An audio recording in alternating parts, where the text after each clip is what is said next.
일관왕이다. 예, 감사합니다. 이제 일관왕 정도의 노래 안 불러. 어서오세요, 어서오세요. 도봉구 창동 사는 불량주부 망치 부인이 운영하고 있는 생방송 시사수다방에 오신 것을 환영합니다. 반갑습니다. 감사합니다. 어서오세요. 예. 아, 지금 저기 뭐라 그러나 도심은 더운가 보다. 그죠? 도심은 원래 더워. 저기 도심하고 여기 우리 도봉구하고는 한 1, 2도 차이 나요. 예. 거기가 열섬 현상이라 그러잖아. 뙤약볕 아래 시멘트가 달구어지면 그러면 거기는 더워요. 어서오세요, 어서오세요. 예. 내가 밤에 추워서 그랬나? 나는 지금 발이 살짝 시릴 것 같은데? 예. 내가 지금 컨디션이 안 좋은가? 어서오세요. 예. 우리 집은 지금 이쪽에 도봉산이 있고 이쪽에 그 중랑천이 흐르기 때문에 공기가 도심보다는 좀 시원한 편이에요. 예. 어서오세요, 어서오세요. 망치부인입니다. 예.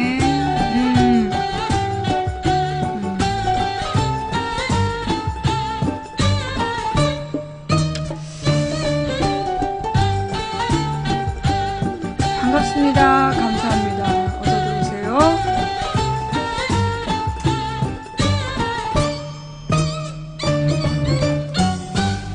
자, 어여오세요, 어여오세요. 망치부인입니다. 그래요. 자, 오늘은 무슨 이야기부터 시작을 해볼까? 네. 일단 후원해주신 모든 분들께 진심으로 감사드립니다. 제가 이제 어제 방송 끝나고 나서 여러분들의 이 뜨거운 이 응원을 보면서 굉장히 좀 당황했었어요. 되게 불안하더라고. 너무 후원을 많이 해주셔가지고, 네, 좀 놀랬어요. 팬가입해주신 모든 분들께 진심으로 감사드립니다. 하여튼 여러분 대단히 감사드리고, 그리고 어저께 밤에 말이에요. 예. 아닌데, 이거 인트로 먼저 해야 되는데, 이제 나는 상사병에 걸렸어. 나는 상사병에 걸려서 남편이 아는 다른 남자에 푹 빠져 있어. 좀 나이 차이가 많이 나지만 하루라도 안 보면 미칠 것 같아. 정말 미칠 것 같아. 우리 족장님. 나 진짜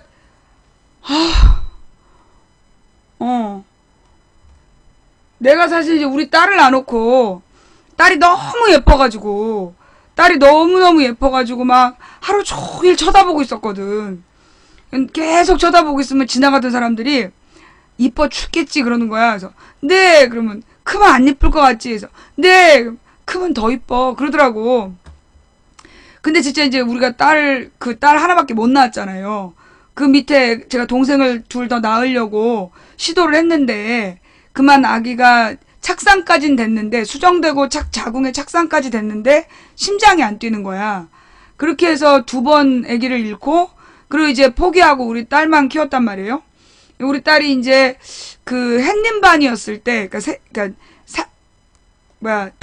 반 3살 반 4살 반 3살 반부터 어린이집을 다녔는데 5살 반에서 친구들이 동생이 안 좋다고 다 얘기를 한 거야. 근데 이제 우리 딸 5살 때 내가 아이를 가지려고 막 시도를 했단 말이야. 그래갖고 이제 동생이 생기면 좋겠지? 막 그랬어. 근데 우리 딸이 자기는 동생이 별로 안 좋은 것 같대. 5살인데. 그래서 왜? 그랬더니 친구들이 동생이 생기면 일단 엄마 아빠가 동생만 사랑한다. 그래서 웬만하면 만약에 부모님이 동생이 갖고 싶냐고 물어보면 절대 아니라고 얘기를 하고 친구들이 그랬다는 거야. 요즘 애들이 그렇게 영악해요.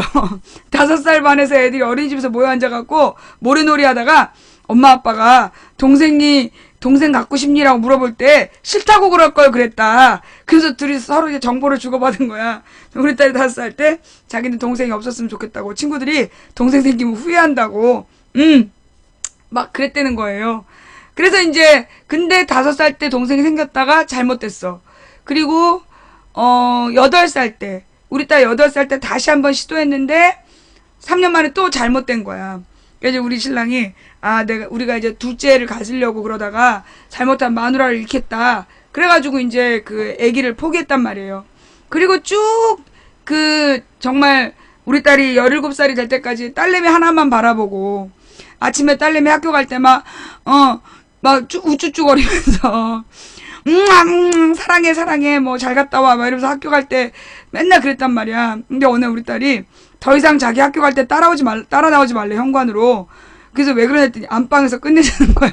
왜냐 했더니 내가 현관에서 막 사랑해, 사랑해, 딸, 막 이러면서 보내주면 엘리베이터 안에서 어른들이 다 비웃는데, 엘리베이터 사람들이 씩 보고 비웃는다고 안방에서 끝내자고 막 그러는 거야. 컸다는 뜻이죠. 그 2학년 때부터 그랬던가? 3학년 때부터 그랬던가? 그래갖고 이제 중3 때부터 못 따라 나오겠단 말이야. 그래갖고 이제 늘 딸한테 이제 막 모든 걸 바치다가 딸이 그렇게 훌쩍 커버렸다고 이제 안 놀아주는 거야. 그게 이제 허전한 마음이었는데 드디어 이제 조카 손주가 생긴 거 아니야. 우리 조카 손주가 너무 귀여워. 미칠 것 같아. 그래갖고 이제 아침에도 우리 이제 그 조카 손주의 모습을 공개하라고 이제 막 조카와 조카 며느리를 괴롭혔어. 막 1분짜리 영상은 보고 또 보고 이러면서 막 추태를 부리는 거야. 그리고 지난번에 여름휴가 갔을 때, 진짜 덥네? 지난번에 여름휴가 갔을 때, 우리 조카 손주랑 같이 했던 그 시사방송, 우리 손주가 막 끼어들어가지고 시사가 잘 안 됐던 그 영상, 맨날 그걸 보고 있는 거야. 매일 한 번씩 그걸 보면서, 보고 또 보고, 내가 볼 땐 그거 지금 한 5,000번 그 조회수 중에 1,000번은 우리 식구가 봤을 거야. 맨날 그것만 바라봐. 너무 보고 싶어. 오늘도 막 보자고 막 그랬더니 바쁘대. 네. 나는 이제 지금 그 애기 아빠가 우리 언니가 낳은 아들이었는데 첫 번째 조카였어. 내가 너무너무 그 애를 사랑해가지고 나는 사랑이란 감정이 이런 거구나. 그걸 그 조카를 보고 깨달은 거야. 사람이 사람을 사랑한다는 게 이런 건가 보다. 학교에서 돌아왔을 때 그 조카가 놀고 있으면 그렇게 이쁜 거야. 그 조카 기저귀를 진짜 수천 개를 갈았단 말이야.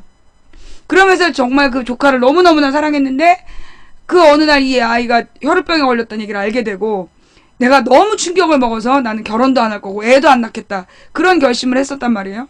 그런데 이제 그 아이가 무사히 커서 결혼을 했는데 심지어 와이프가 너무 괜찮은 거야. 결혼을 하겠다 그래서 아이고 이 몸도 성취하는 아이한테 어느 집에서 믿음 좋게 며느리를 보내준다니 참 감사하다. 근데 막 그 애 성격이 너무 좋다는 거야. 그래갖고 그래 성격만 좋으면 된다. 외모 다 필요 없고 성격만 좋으면 된다. 근데 막 되게 막 열정적이라는 거야. 성격 좋고 열정적이면 더 바랄 게 없다. 근데 딱 봤는데 탤런트 같이 생긴 거야, 얘가. 애가 막 너무 예뻐가지고 요즘에 이제 우리 식구들이 모이면 그러는 거야. 히잡을 씌워야 된다. 우리 며느리한테 히잡을 씌워서 얼굴을 가려야 된다. 너무 예뻐서 그리고 지금 우리 조카가 지금 우리 방송을 계속 들여다보면서 지난번에 우리 휴가 때 며느리 사진 보고 며느리 보여달라고 그랬던 놈 그럼 그 놈을 잡으면 가만히 안 되겠다고 지금 계속 벼르고 있어. 진짜 이쁘죠. 예. 몸매는 아니야. 애기 낳고 애 키우느라고 몸매는 아니지만 얼굴이 너무 예쁜 거야. 그래서 우리가 얼굴을 가려야 된다. 몸매가 무기다. 우리 이제 그렇게 하고 있는 중이지. 근데 이제 그 이쁜 이 며느리가 이 애기를 낳았는데 이 애가 또 너무 왜 그런 애기들 중에 막 우는 애들 있어요.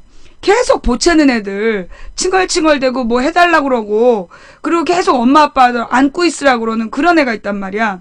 근데 얘는 그렇게 보채지를 않아. 너무너무나 보채지 않고 분위기 파악을 잘해요. 그러니까 얘가 울 때는 딱 배고플 때야. 배고플 때 빼놓고는 울지를 않아. 그래서 그때 언제였지? 우리 휴가 때 제가 왜 밥 먹을 때 보여드린 적 있잖아요. 밥 먹을 때 이렇게 보여드린 적 있는데 그때 그 애가 자기 그거 먹었다고 이유식 먹었다고 자기 이유식 먹었다고 너무 착하게, 기다렸잖아. 그런 식이야. 언제나 우리 이 아이가, 그리고 대화가 통해요. 대화가 이렇게 돼가지고, 의사소통이 되는 거야. 그러니까 이제 사실 이 아이가 지금 다음 주가 8개월이에요. 다음 주가 만 8개월인데, 이미 3개월 이전부터 의사소통이 됐어. 뭐라고 의견을 나누면 얘가 이렇게 알아들었단 말이야. 사람들이 안 믿잖아요. 근데 이 애가 천재라서가 아니야. 모든 애기들이 그래요. 모든 애기들이 정말 태어나서 얼마 안 됐을 때도 의사소통이 다 돼.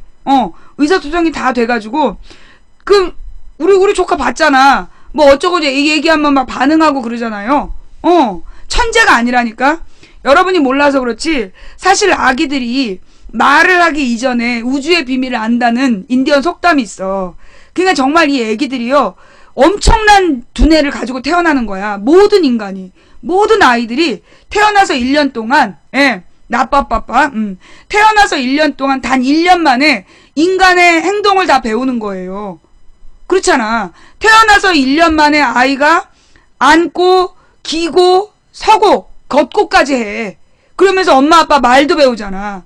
듣고 말하고까지. 그게 딱 1년이야. 그 1년 동안, 그래서 아이들이 태어날 때 굉장히 두뇌 활동이 활발한 거예요. 그래서 태어나서 1년 동안에 어떤 환경을 만들어주는가가 그 아이의 인생을 결정한단 말이야. 애를 안 키워보면 모르잖아요. 나는 이제 우리 남자 조카, 여자 조카, 또 남자 조카, 여자 조카 이렇게 해서 넷을 키우고 우리 딸까지 해서 5을 키웠잖아. 그리고 이제 지금 조카 손주를 보고 있는데 모든 애기들이 그래요. 근데 부모들이 아이의 의사를 읽지를 못하는 거야. 그러니까 나는 딱 보면 애가 무슨 얘기를 하는지 알겠는 거야. 그러니까 내가 이제 우리 집에 옛날에 갖다 놨던 그네가 있어.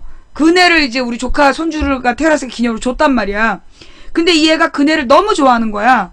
그리고 아빠한테 그네를 밀어달라는 의사표시를 하는데 나는 딱 보니까 이건 그네를 밀어달라는 뜻이야.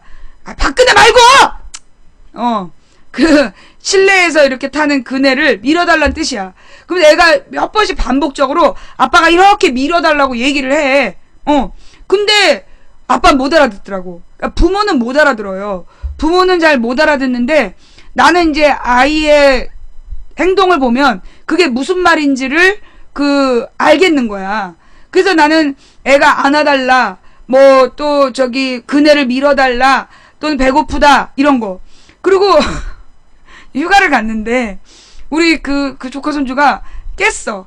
근데 막 이렇게 놀다가 나만 보면 이러는 거야. 인상을 찌푸려. 그러니까 이제 우리 언니가 어머 얘가 너만 보면 배가 고픈가 보다고. 우리 손주가 나만 보면 애가 배가 고픈 거라고 막 그러는 거야. 근데 그게 아니라 식구들 중에 나만 자기를 안아주거든.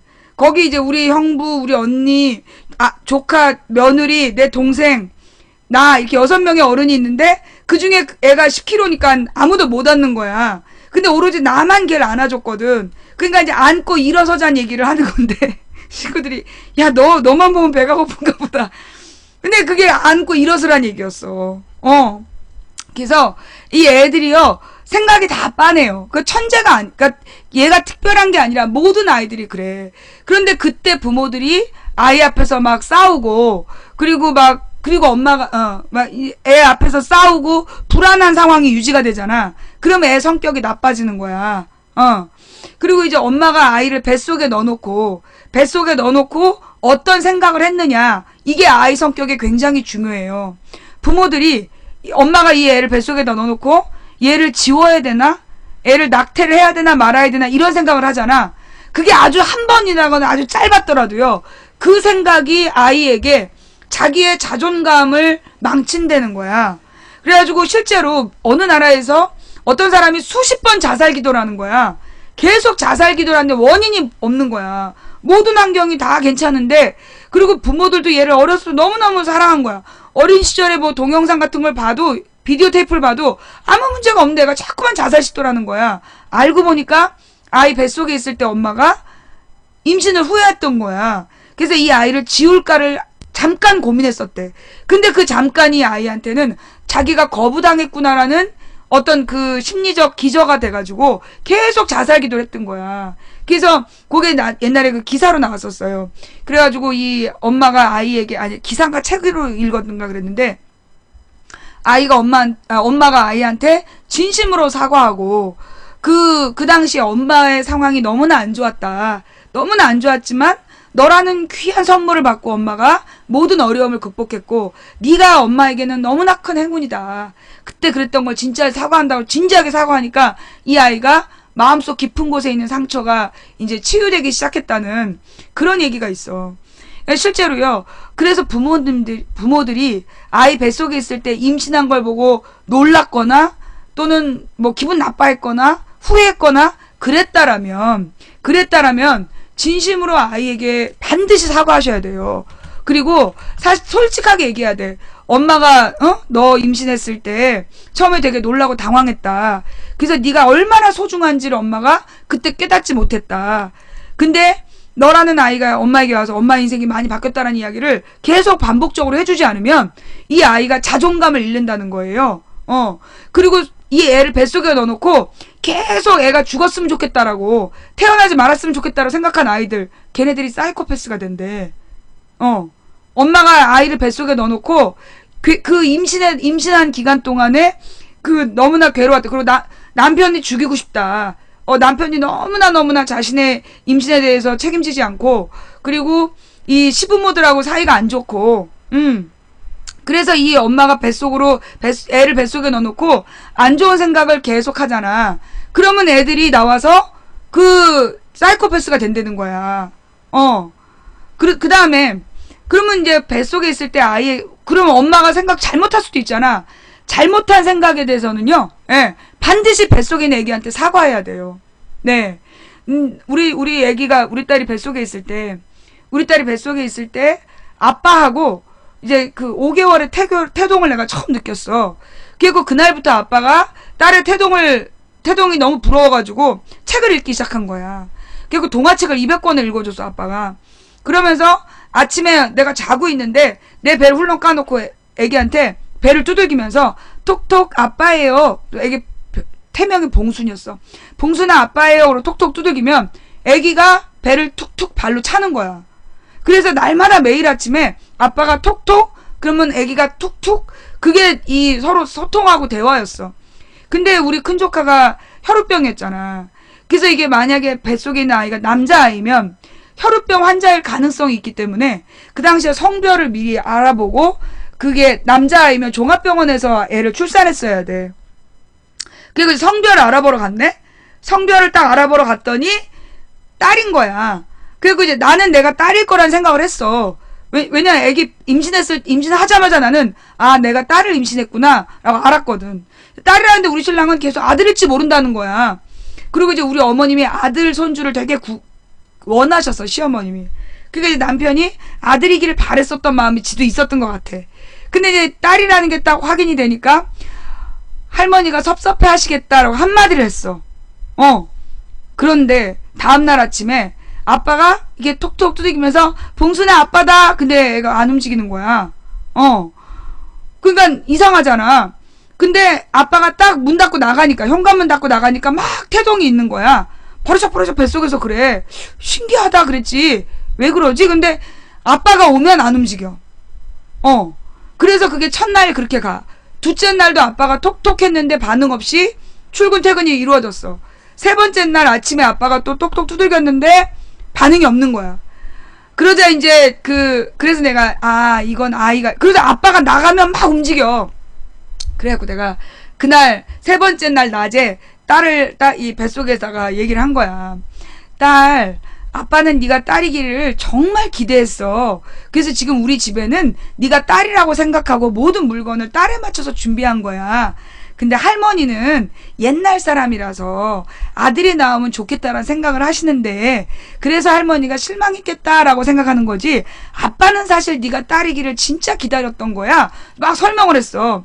그러자 그날 밤에 이제 아빠가 와서 울고불고 하면서 딸 잘못했어. 막 이제 울면서 딸한테 배에다 대고 막 아빠가 진짜 울었어. 눈물을 철철 흘리면서 사과를 했어. 그랬더니만 틱 한 번 쏴주는 거야. 발로 틱, 미세하게 틱 쏴주는 거야. 그리고 난 다음에 아빠가 고맙다고 막 이제 빌었어. 고맙다고 빌고 나서 그 다음에 이제 그 다음 날은 아빠가 톡톡 그러니까 톡톡톡 그러면서 반응을 하더라고요. 그러니까 이게 우리가 이 태담 그러니까 뱃속에서 겪은 진짜 특이한 일이었어. 근데 나중에 내가 자료를 찾아보니까 엄마 아빠가 뱃속에 애기를 넣어놓고 부부싸움을 해. 그러면서 당장 애 지워버리자 뭐 이런 얘기를 주고받잖아요. 그러면 아이가 똥똘똘 뭉친대. 자궁이 똘똘 뭉치면서 그때 말도 못하는 자아에 상처를 입는다는 거야, 애기들이. 그래서 아무리 힘들어도 임신 중에 부부가 싸우면 안 되는 거다. 부부가 절대로 싸우면 안 되는 거다. 그런 얘기를 내가 육아 서적에서 이런 데서 막 찾아봤지. 진짜 애기들이요 다 알아들어요. 정말 다 알아들어. 그리고 그 애가 태어났어. 태어나가지고 언제나 아빠가, 그러니까 우리 딸이 태어났을 때 이 남자가 구의원이었어. 근데 저녁 6시가 되면 정확히 퇴근하는 거야. 6시만 되면 딱 정확히 퇴근을 해가지고 딸을 딱 자기가 완전히 독차지라는 거야. 나한테는 당신 하고 싶은 거 하라고. 나는 이제 아이의 출산과 육아를 위해서 직장을 안 다니겠다 그랬는데 이 남자가 애가 딱 6시만 되면 애를 딱 뺏어가. 오후에. 그리고 뭐 당신은 책을 읽든지 뭐든지 마음대로 하래. 그러면 할 일이 뭐 있어. 그래갖고 이제 성경을 공부한 거예요. 그래가지고 이제 뭐 여러 성경 버전을 놓고 막 성경을 공부를 했단 말이야. 그러면 이제 막 여러 뭐 영어 성경도 펴놓고 뭐 주석 성경도 펴놓고 일반 성경에 뭐 한글어 버전 이런 걸 막 펴놓고 성경 공부를 했어. 그랬더니만 얘가 6개월 정도 돼가지고 그 보행기를 태어났더니 보행기 앞에 테이블이 있는데 그 테이블에다가 지 아기 사전, 동물, 자동차 뭐 이런 거 이렇게 두꺼운 사전들 몇 개를 쭉 피는 거야. 지가 막 꺼내가지고 그거를 그 보행기에다가 6개월에 쫙 펴놓고 그리고 돌아다니더라고. 그러니까 그게 엄마가 자기 앞에 엄마가 뭔가 모르겠지만 재밌는 걸 하는 거라고 지가 본 거야. 그래서 엄마처럼 두꺼운 책을 여러 개 펼쳐놓고 보행기에 앉아있더라고요. 그 다음에 9개월째야. 그 천재가 아니야. 모든 애가 그래요. 모든 아이가 그게 가능해. 9개월 때 남편이 언제나 저녁 6시가 되면 아빠가 돌아왔단 말이야. 애가 몸으로 아는 거야. 아빠가 올 때를. 그리고 아빠가 돌아올 때쯤 되면 그 현관 앞에 와서 아장아장해. 알짱알짱 되면서 아빠가 오면 막 미친 듯이 좋아하는 거야. 근데 아빠가 그때 해외 연수를 갔어. 해외 연수를 가갖고 열흘 만에 돌아왔는데 그 열흘 동안 이 아이가 아빠가 없는 걸 처음 경험한 거야. 아빠의 부재를. 그날 첫날 아빠가 떠나고 나서 첫 번째 날인데 저녁 6시부터 애가 울기 시작하는 거야. 6시부터 애가 울기 시작을 해가지고 9시까지 3시간을 우는데 목이 잠기도록 우는 거야. 그때까지 우리 딸이 울지를 않아가지고요. 우리가 막 억지로 울렸어.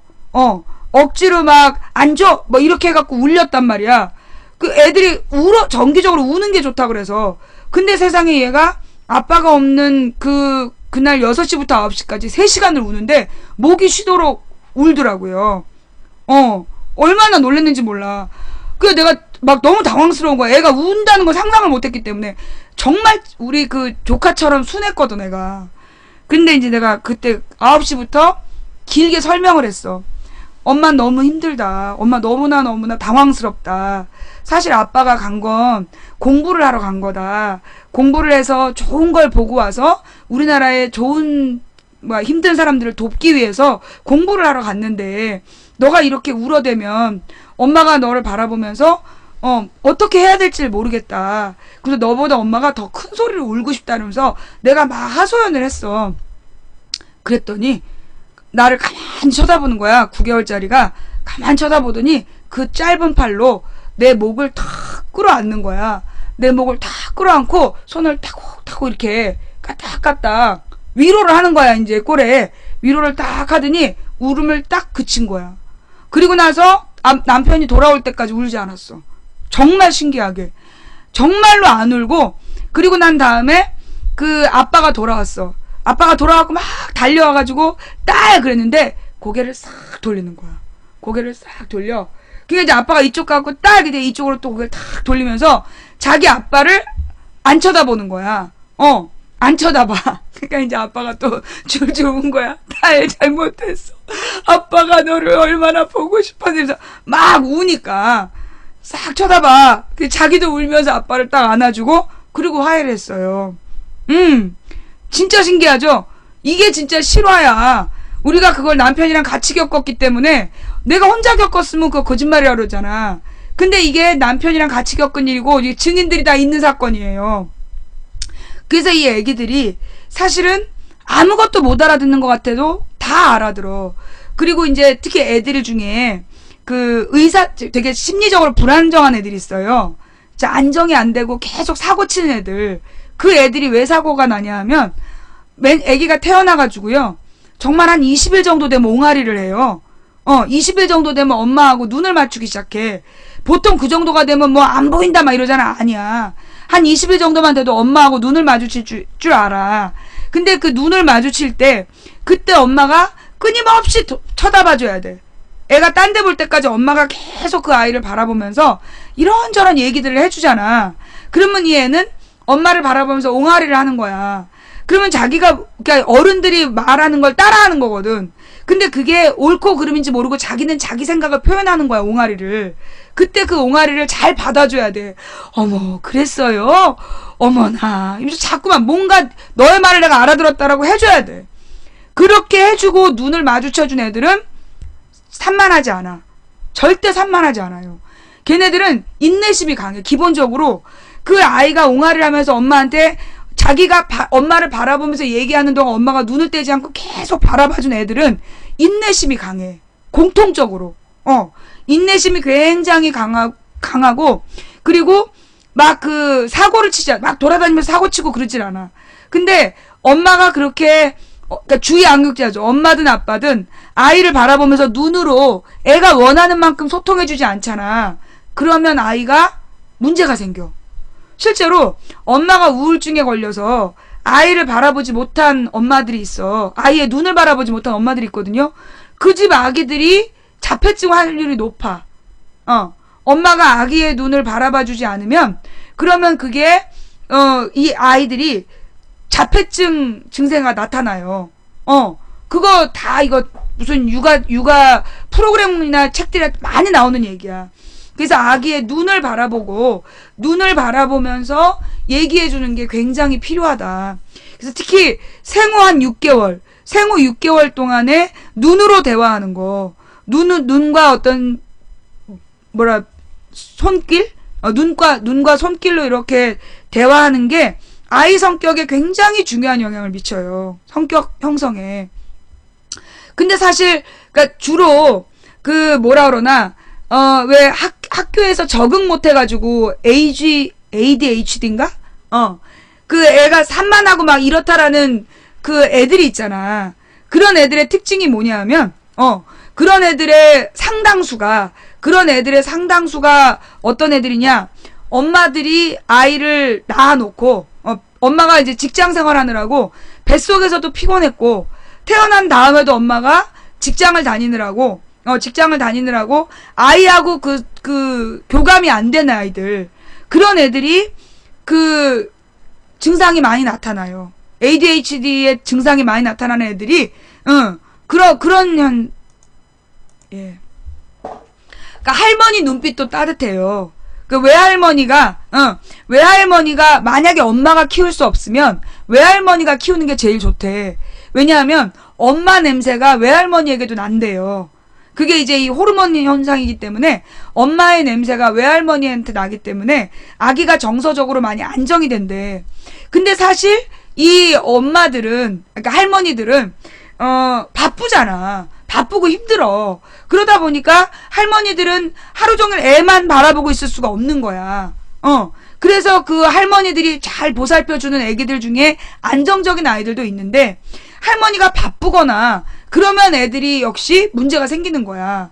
내가 며칠 전에 길을 가다가 내가 굉장히 화가 나는 장면을 봤는데, 어떤 할머니가 애가 보니까는 어린이집 배낭을 맸어.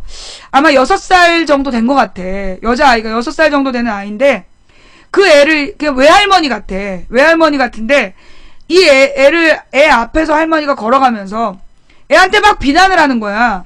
네가 그런 식으로 행동을 하면, 니네 엄마 얼굴이 뭐가 되냐고, 어디서 그따위 행동을 하느냐. 길에서 걸어가면서, 길거리를 걸어가면서, 애는 뒤에 따라오는데, 횡단보도가 다가오는데, 막 앞에 걸어가면서 막 애한테 욕을 하는, 그렇게 비난을 하는 거야. 뭐 쌍욕을 하진 않아. 이년저년 하진 않는데, 네가 그따위로 행동을 하면 네 엄마 얼굴에 뭐가 되냐고, 엄마 얼굴에 똥칠하는 거냐고 막 야단을 치면서 앞으로 걸어가는 거야. 애는 뒤에서 막 그 할머니가 화나서 걸어가니까 막 따라서 뛰는데 그 애가 얼마나 힘들겠어. 근데 애가 막 할머니한테 아무 말 못하더라고. 근데 분노한 게 느껴져. 에이씨 이러면서 따라갔는데 반박은 못하면서 애가 분노한 게 내가 느껴지더라고. 외할머니지. 그 친할머니면 아빠 얼굴 걱정하지 엄마 얼굴 걱정했겠어? 네 엄마 얼굴에 뭐가 되냐고 욕하는 거는 그거는 외할머니지. 예. 아이가 굉장히 분노하면서 따라가더라고요. 그러면서 이제 이 횡단보도를 건너는데 뭐 횡단보도에서는 할머니가 이리 와! 그래서 손을 잡으려는데 애가 확 뛰어서 먼저 건너가는 거야. 그런 상황들이 얼마나 어려워. 안 좋아. 잘못하면 다친단 말이야. 결국은 주 양육자가 아이한테 어떤 태도를 취하느냐가 아이들의 성격 형성에 중요한 영향을 미쳐요. 그리고 이제 또 어떤 경우가 있었더라? 그래서 이제 할머니가 키운다고 다 좋은 게 아니다. 외할머니가 키운다고 다 좋은 게 아니야. 그러면 사실 이제 할머니들이 아이를 키울 때 젊은 엄마 아빠들 어떤 생각을 하냐면 외롭고 적적한데 애를 키우게 해주면 애를 맡기면 고마워야 되는 거 아니냐 그런 생각하는 엄마 아빠들이 있어. 그건 되게 잘못된 거예요. 그렇게 생각하면 안 돼. 요즘에 왜 광고에 보면 자식 농사가 끝나니까 자식의 자식 농사가 시작됐습니다. 이런 광고가 나오더라고요. 그래서 할머니가 손주를 봐주는 게 되게 당연한 것처럼 생각을 해. 근데 그거는 잘못된 생각이야. 그러면서 이제 요즘에는 이제 대부분 부모하고 분가를 하잖아요. 부모하고 분가를 해서 자기네들끼리 공간이 따로 있어. 그래서 자기네들 편할 때 뭐 배고플 때나 와서 엄마 아빠한테 밥 얻어먹고 가고 그렇게 살잖아. 그러놓고 물론 우리 옛날에는요 할머니들이 아이를 키우는 게 당연했어요. 왜? 같이 사니까. 한 공간을 같이 살 때는 아이가 자기가 주거하는 공간 속에서 할머니랑 같이 있으면 애가 정서적으로 안정이 돼. 엄마 아빠가 나가 일을 하더라도. 그런데 엄마 아빠가 따로 살아. 따로 살면 얘는 자기 주거 엄마 아빠랑 만나는 공간이 따로 있고 할머니 할아버지랑 사는 공간이 따로 있으면 이 아이가 공간의 차이 때문에 느끼는 불안감이 있는 거야 기본적으로. 그러니까 애들이 할머니나 할아버지한테 비협조적으로 나와. 아무리 그래도 애기는 엄마를 좋아할 수밖에 없단 말이야. 엄마를 좋아할 수밖에 없는데 엄마랑 아침에 헤어져야 되는 거야. 그래서 늘 엄마랑 헤어져야 할머니 할아버지 집에 가니까 애기가 할머니 할아버지 집을 안 좋아한다고. 그러면 계속 보채. 그럼 할머니 할아버지들이 거기다가 내가 이제 나이가 47이 되니까 옛날에 우리 딸 키울 때 내가 30살이었어. 31살에 딸을 낳았어. 그때 내가 35살까지 애를 안고 다녔다니까.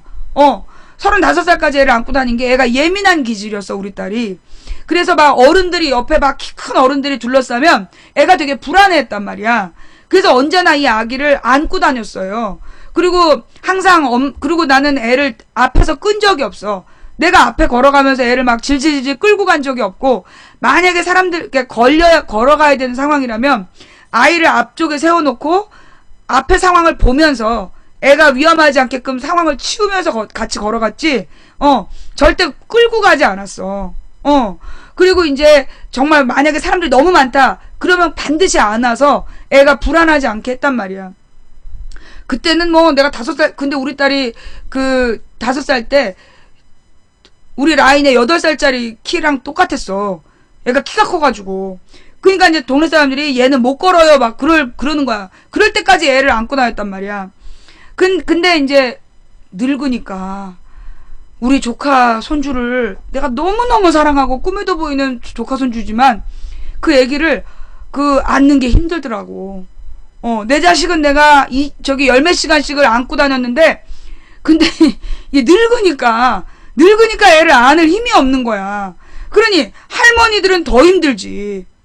할머니, 할아버지들은 더 힘들죠. 그래서 사실은 나는요, 지금 우리가 이제 핵가족이 되어 있잖아. 부모와 자식만 딱 사는 그 핵가족 문화가 좋은 문화가 아니야. 핵가족 문화가 절대로 좋은 문화가 아니고, 정말 이렇게 가족들이 같이 제일 부러운 게, 막 삼촌, 이모, 삼촌이나 이모나 뭐, 외할머니, 외할아버지, 친할머니, 친할아버지, 버글버글, 꼭 그렇게 좀 못 살아도, 경제적인 형편이 어려워도 식구들 많이 모여 사는 집이 있거든요? 그런 집의 아이들이 사회성이 좋아. 요즘에 아이들이 사회성이 나빠지는 이유가 뭐 때문이냐면, 그게 엄마, 아빠하고 딱 셋만 있기 때문이야. 근데 솔직히 얘기해서, 엄마, 아빠가 집에 오면 애 얼굴만 바라보고 놀 수 있어? 아빠는 집에 와서도, 술이 개떡이 돼서 돌아오지 않으면 집에 와서도 일해. 엄마는 집에 오면 신경질 내면서 집안일 해. 그리고 다 같이 그러면서 애한테, 엄마 일이 다 끝나고 아빠 일이 다 끝나면 빨리 자자 막 두들기잖아. 그러니까 가족들이 같이 얼굴 보면서 낄낄거리는 그런 시간이 없어. 그러니까 아이가 사회적인 성격이 좋아질 수가 없는 거예요. 그래서 이제 아이를 키울 때 가장 중요한 게 뱃속에 있을 때 아빠의 목소리를 들려주는 게 좋대. 엄마의 목소리는 늘 듣기 때문에 엄마의 목소리가 들려오는 소리하고 아빠의 목소리가 들려오는 소리가 다르대요. 근데 뱃속에서 아빠의 목소리를 많이 들은 아이들은 호기심이 많대. 호기심이 많고, 그리고 이 생후 24개월 동안 아빠하고 스킨십을 많이 한 애들은 사회성이 좋대요. 사회관계가 사람들하고 되게 잘 지낸다는 거야. 근데 그게 진짜 맞는 얘기야. 정말로 맞는 얘기야. 아버지하고 이렇게 사회적으로 굉장히, 그러니까 생후 24개월까지 스킨십을 많이 받고 막 어른들이 같이 놀아준 애기들은요, 사회성이 정말 좋아요. 그거는 정말 내가 우리 조카들을 키워보니까 알겠어. 그건 진짜 증명된 얘기야. 그래서 이번에 이제 이 중학생의 가스 폭파 사건으로 나라가 뒤숭숭 하잖아요. 근데 이런 아이들이 그 애들의 문제가 아니라는 거야. 그 애가 사이코패스고 그 부모가 잘못해서가 아니라 우리 이 사회 문화가 아이들을 잘못 키우는 문화로 가고 있다. 거기다 그 애가 목동에 있는 중학교더라고. 목동에 있는 중학교를 다녔다 그러는데, 이 목동이란 동네가요, 서울에서 이 우리가 보통 강남 그러면 막 교육에 미친 동네로 알고 있잖아. 근데 이미 강남은 끝난 동네야. 게임이 끝난 동네고, 그 목동이 강남으로 진출하지 못한 엄마들이 많이 사는 곳이야. 그리고 이 목동이 그렇게 그 애들에 대한 학업 스트레스를 많이 주는 동네예요. 그 목동이. 그래서 옛날에 그런 애가 있었어. 그 목동에 있는 모 고등학생이 서울대 합격증을 받아다 지 엄마 얼굴에다 던지면서, 씨발년아 좋냐? 너 이거 받아오라고 그동안 나 괴롭혔지? 그러면서 합격증을 집어던졌다. 그게 목동에 있는 학원가에서 나온 얘기야. 그게 뭐냐면, 애들을 서울대 보내기 위해서 엄마들이 진짜 미친 듯이 애를 쪼는 거예요. 그게 목동이야. 그러니까 사실은 이 애가 목동에 있는 중학교를 다녔다는 얘기를 딱 들으면서, 애가 받았을 스트레스가 굉장히 컸겠구나. 왜냐하면 그게 우리가 학원가에서요, 가면 안 되는 동네가 목동이었어. 학원 강사들을 하면서 가면 안 되는 동네가 목동이야. 왜냐하면 목동에서는 선생들이 과로사 할 정도로 일을 해. 선생들이 과로사 할 정도로 일을 하는 곳이라서 웬만하면 목동을 피해서 일하러 다녔다고. 그만큼 애들한테 스트레스를 주는 거야. 근데 내가 우리 딸을 이렇게 고등학교를 보내보니까, 나는 사실 애들이 지방대학 가는 거를요, 공부 못해서 지방대 가는 줄 알았어. 공부 못해서 애들이 지방대를 가는 줄 아는 거야. 왜냐하면 우리 딸 학교가 한 400명이 된단 말이야. 400명 중에서 20등 안에 들어야 서울에 있는 대학을 가고 20등 바깥 애들이 이제 좀 후진 대학을 간다. 그래서 나는 내가 이제 서울에 있는 대학을 갔기 때문에 얼마나 공부를 안 하면 애들이 지방대학을 가나 이랬어. 어머? 우리 딸이 고등학교 올라가갖고 성적을 받아오는데, 근데 우리 딸 진짜 밤새 공부 열심히 하거든요? 정말 공부 열심히 하고, 나는 걔가 외우는 걸 따라갈 수 없을 만큼 정말 공부를 해서 가. 그런데 성적이 너무 낮은 거야. 등수가 진짜 막 50등 바깥인 거야. 그리고 어떻게 이럴 수가 있지? 그래서 보니까 애들이 한 문제 사이로 막 전교 등수가 몇 등씩 떨어지는 거야. 한 문제 맞고 틀리고. 그러니까 애들이 뭐 전교 80등 공부 못하는 게 아니야. 예, 시간 가는 줄 모르고 계속 보는 방송 1위. 감사합니다. 시간을 잊고 시청해주신, 시간을 잊고 시청해주신 시청자 여러분 대단히 감사합니다. 그러나 추천하는 걸 잊고 시청하면 절대로 안 됩니다. 현재 시청자 2,400분, 그 중에 추천은 1,800분. 아싸, 600명이 추천 안 하고 보고 있다는 뜻이지요. 자, 얼른 추천하여 광명 찾자. 예. 그래서, 아니, 그니까, 고등학교에서 80등을 하는 게, 거기다가 우리 딸내미가 간 학교가, 웬만한, 그니까 여자애들이 자사고가 없는 거야. 그니까, 우리 동네에 남자 자사고는 가까운데 2개가 있어. 근데 여자 자사고가 없는 거야. 그러니까 우리 딸이 간 학교에 그 가까운 자사고가 있으면 갈 만한 애들이 모인 거야. 그러니까 전교 80등 한 애들이 성적 차이가 별로 안 나고 공부를 되게 잘하는 애들이 모여 있는 거야. 그런데 얘는 지방대 가는 거야. 지방대 가는 거야. 그게 그래서 내가 우리나라에서 지금 지방대를 나온 애들이 그런 애들이구나. 공부를 못해서 지방대를 간 게 아니야. 앞부분에 있는 애들이 미친 듯이 공부해서 인간이 아닌 애들이야. 인간이 아닌 애들한테 밀려서 인간적으로 공부 잘하는 애들이 지방대를 가더라고. 그래서 내가 그렇게 하기 위해서 얼마나 공부를 열심히 했겠어. 아무리 열심히 해도 이게 우리나라에서 스카이 못 가면 대학으로 취급도 안 해주잖아. 사실 고등학교에 그러니까 자식 보는 부모들이 고2 때까지 연고대 말고 학교를 안 보잖아요. 아이들에게 당연히 그 고등학교 2학년 때까지는 스카이 간다 이걸 기준으로 애들을 쪼잖아. 근데 사실 스카이에 갈 수 있는 애들은 전체 아이들 중에 1%밖에 안 돼. 그럼 99%는 스카이 못 가. 그런데 모든 부모들이 스카이를 목적으로 애들을 들들 볶아대는 거야. 그러니까 애들이 거기에서 받는 그 정신적 스트레스를 풀 데가 없고, 그리고 아무리 열심히 해도 부모들이 칭찬하기보다 수고했다 잘했다 칭찬하기보다는 더 해야 돼. 너 이렇게 하면 안 돼. 쉬면 어떡해. 막 이러면서 애들을 쪼잖아. 그러다 보니까 애들이 받는 정신적인 스트레스가 너무 큰 거예요. 나는 우리 딸한테 맨날 하는 말이 공부 그만해. 쉬어. 너 이러다 쓰러져. 야, 대학 간다고 인생 성공하는 거 아니야. 맨날 그래요. 물론 내가 그래봤자 얘가 오늘도 새벽에 4시에 일어나서 공부를 하더라고. 근데 새벽 4시에 화장실 가려고 일어났는데 애가 왔다 갔다 하는 거야. 너 뭐하니? 아직까지 앉았어? 했더니 방금 일어났대. 근데 지 아빠가 12시까지 같이 있다 잤대거든. 그러면 얘가 12시까지 깨 있었던 게 분명한데 잠깐 자고 4시에 또 일어난 거야. 그러니까 내가 너 왜 그래? 이러다 쓰러져. 그러지 마. 그랬더니 아니야. 나는 스스로 일어나서 기분이 너무 좋아. 나 근데 그게 걱정이 되는 거야. 그게 나는 정상적인 마음으로 안 보여. 사실 애들이 말이에요. 부모가 공부해라 그러면 억지로 하는 게 그게 정상이지. 새벽 4시에 일어나갖고 자기가 스스로 일어났다고 좋아하는 딸을 보면서 걱정이 되는 거야. 얘가 혹시 자기의 스트레스를 부모한테 숨기는 거 아닐까. 그러면서 또 내가 진지하게 반성이 되더라고. 나 우리 딸한테 그랬거든.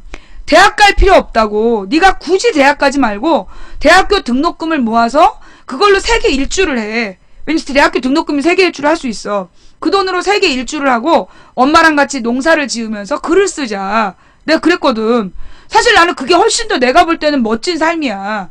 우리나라에서 스카이 가려고 고등학교 2학년 때까지, 고등학교 3학년 때까지 시체처럼 공부하다가 스카이 못 가면 막 등신이 된 것처럼 대학교 4년을 강제로 다니고 스펙을 쌓으려고 눈이 쾌해갖고 쫓겨다니고, 그러다 대학교 졸업한 다음에 수십 장의 이력서를 쓰다가 좌절감만 느끼고, 그러다가 아르바이트생하고 아니면 인턴 자리 가서 그거 만족하는 그런 삶을 사는 것보다 대학교 4학년 등록금으로 세계 일주를 하고 세계 일주 배낭여행을 하고 그리고 나서 엄마랑 같이 농사를 지으면서 글을 쓰자.